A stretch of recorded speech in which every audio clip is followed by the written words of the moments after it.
Namaskar friends. In this video, we will talk about the subject disaster management. Unit number 5, application of science and technology for disaster management and mitigation. This video is the part number 1 of unit number 5. Let us first start with the introduction. The application of science and technology can substantially reduce losses of lives and property in case of disaster. The task of managing disaster risk and disaster events is necessarily dependent on scientific knowledge and evidence-based technique. Unprecedented development in information, communication, and space technologies have wide-ranging applications in disaster preparedness, reduction, mitigation, and management.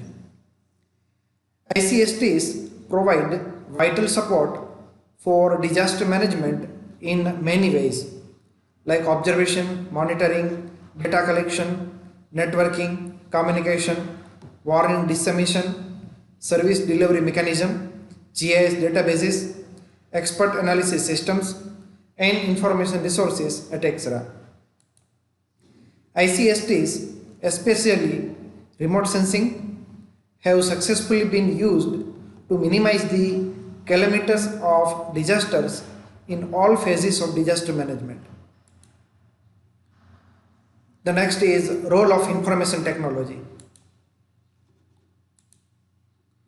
For correct decision making at any stage of natural disasters, from prediction to reconstruction, a considerable amount of data and information is necessary. Experience has proved that information technology facilitates the receiving, classifying, analyzing, and dissemination of information for appropriate decision making. The main data information critical for an efficient and robust disaster management system are those made available from observatory stations, satellites observed, center to center, classified experiences, research results, training contents, reports, and news. Then role of communication technology. The role of communication technology in disaster management is to keep the flow of real-time data and information during all these phases. A dynamic communication system would serve to integrate many different communication categories such as data transfer from observatory stations, data exchange among suppliers and users, exchange of information and experience, training and video conferences, and telecontrol. All these you can see from this right hand side figure also. Then role of space technology. Space technology is a crucial component of ICST enabled disaster management systems. The scope of space technology in disaster management is as follows. A voluminous number of data can be collected. Data collection can be conducted across a wide area. Data accuracy can conform to the purpose of application. A suitable transfer period can be regulated depending on the type of data. Data transference is more reliable and safe even during disasters. Communication is faster in various locations. Communication is reliable across a wide area and remote distances. Then role of remote sensing and GIS. Remote sensing is an investigative technique that uses a recording instrument or a device to measure or acquire information on a distant object or phenomenon with which it is not in physical or intimate contact. The technique is used for accumulating vital information on the environment. It comprises aerial remote sensing which is the process of recording information such as photographs and images from sensors on aircrafts and satellite remote sensing. Potential applications of remote sensing in disaster management include the following: to map the variations in terrain properties such as vegetation, water, and geology, both in the space and time, helping to locate the area of natural disaster and monitor its growing proportions while the forces of disaster are in full swing, monitoring the disaster event, which provides in turn a quantitative base for relief operations. Such assessment can be used to map the new scenario and update the database used for the reconstruction of the crisis area. Then advantages of remote sensing. It saves time. The users of the technology do not have to be in a direct contact with danger zones.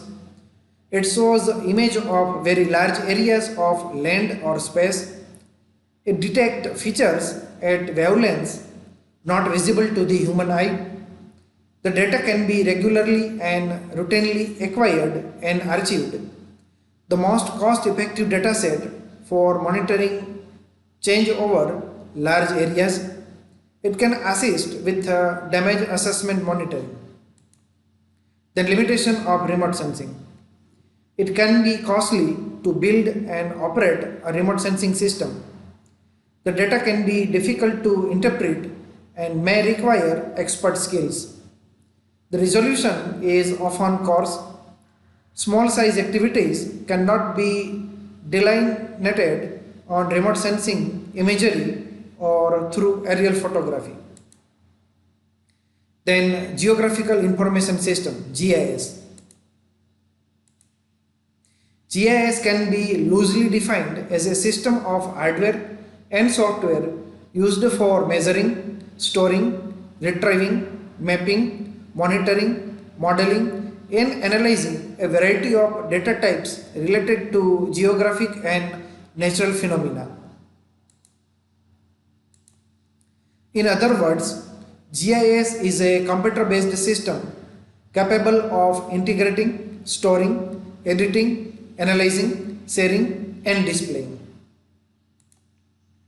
The most common applications of GIS in disaster management are the following. GIS provides a versatile platform for decision support. Hazard mapping for risk assessment. GIS is used as a tool for the planning of evacuation routes. GIS is used to organize the damage information. GIS facilitates the calculation of emergency response times for emergency planners in the event of a natural disaster. GIS-based database will ensure the mobilization of the necessary resources. Advantages of GIS. GIS has the ability to represent spatial information over a wide geographic area. GIS effectively analyzes, collects, manages, and distributes up-to-date information. GIS is versatile and easy to use. Information from GIS can be easily tabulated. Then limitation of GIS. The major impacts on life of people, economy, and environment. GIS, being a technological tool, can be complex and a bit difficult to grasp initially. Large amounts of information is usually required to get useful output from the system. The decision-making process may be stalled during an emergency. Then integration of remote sensing and GIS. The integration of satellite data into geographical information system is one of the great ideas that focus on the rapid acceptance of GIS technology into the geo-information oriented applications in operational environments. In remote sensing, the data gathered is very large, so comprehensive digital processing system is used to manage, manipulate, and analyze this data. GIS is used for spatial data analysis linked with attribute data. GIS is widely used for handling geographic data and performing analysis on those data for a number of Earth-related disciplines. The process of integrating remote sensing data into a GIS includes following analytical procedures, that is data acquisition, data processing, data analysis, data conversion and error assessment. Then GPS, Global Positioning System. The GPS serves as a facilitating technology in addressing these needs by helping the users at any point on or near the Earth's surface to obtain instantaneous three-dimensional coordinates for their location. Major applications of GPS include pinpointing the location of damaged sites and floodplains, playing an increasingly prominent role in helping scientists to anticipate earthquakes in earthquake-prone areas. Meteorologists responsible for storm tracking and flood prediction also rely on GPS. GPS has become an integral part of modern emergency response systems. GPS has given managers a quantum leap forward in the efficient operation of their emergency response teams. Incorporation of GPS in mobile phones places an emergency location capability in the hands of everyday users. Satellite navigation and communication.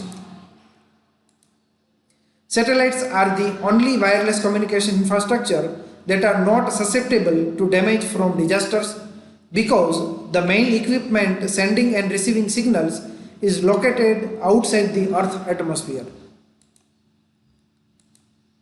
Two kinds of satellite communications networks support disaster management and emergency response activities: geostationary satellite system and low Earth orbit satellites, LEO. That means GEO and LEO. GEO satellites are located 36,000 km above the Earth in a fixed position and provide service to a country or region extending up to one-third of the globe.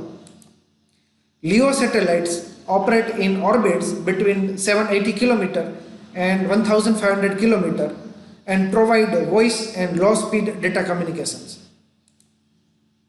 Even before disaster strikes, these networks are used in any countries to provide seismic and flood sensing data to the government agencies. Amateur radio. This amateur radio is also known as ham radio. Amateur radio has earned its reputation as an instrument best used to communicate during disasters in areas where other means of communication have failed.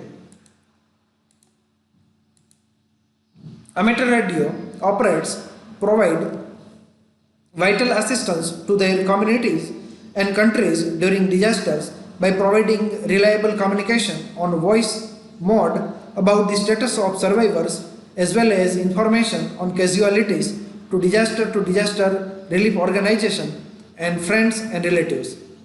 The amateur radio operator's license is also called ham license, and the license holders are referred to as ham operators. Ham is the abbreviation of Hals, Armstrong and Marconi, though it is also known as ham amateur mechanic. Community radio. Community radio stations are usually set up by the community for the community. It may include AM and FM. They differ from national and international radio broadcasters in that they feature local news and issues and often include local people in the programs which are broadcast in the local language. Most community radio stations broadcast on the FM and their coverage varies depending upon the equipment in the use. Some small stations cover areas of a few square kilometers, whereas others broadcast across hundreds of kilometers to a large population. Community radio has proved to be a key agent in the prevention of natural disasters and in relief operations. Then GSM or cellular mobile telephone system. The global system for mobile communications can be installed on the van with emergency equipment which could be taken as near as possible to disaster site. If cellular mobile telephone network is working near the disaster hit area, the air-conditioned van containing BTS equipment, 3-panel antennas and a 15 GHz radio system optical transmission multiplier for an even line connection to BSC could be taken to the disaster area. Mobile PCOs could also be set up. The air-conditioned van should be equipped for built-in power supply, battery, generator, then internet. The internet provides a useful platform for disaster mitigation communication. Well-defined websites have been a cost-effective means of rapid, automatic and global dissemination of disaster-related information. A number of individuals and groups, including several national meteorological services, are experimenting with the internet for real-time dissemination of weather, observation, forecast, satellites and other data. Thank you. Happy learning.